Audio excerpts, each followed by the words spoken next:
Boas, pessoal. Estou aqui com a ver de GTA V, modo história. Estou aqui para vos mostrar uma coisa que eu achei interessante. Vou-me afastar aqui um pouco do sítio. Como podem ver, é aqui. Vou chegar aqui errado para trabalhar. Vou afastar aqui um pouco para poder marcar no mapa para vocês verem. Dá. É aqui. Bem aqui, mesmo onde eu estou. Assim. Aqui nesta parte. Como podem ver.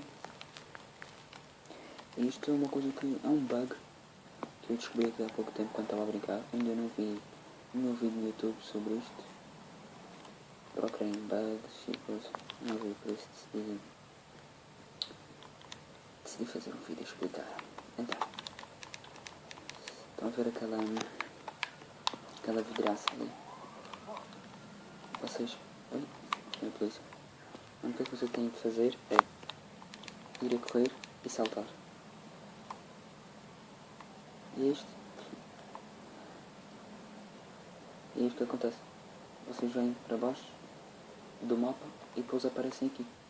Outra vez. É isto, pessoal. Era só isto que eu queria mostrar.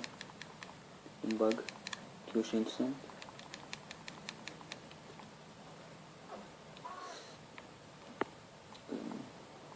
É só isto. É só chegarem ali, saltarem, encostarem-se, tanto faz, e depois vêm bater aqui em cima outra vez.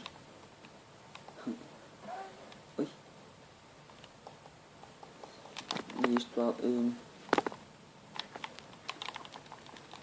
era só isto que eu vos queria mostrar mesmo. Espero que tenham gostado.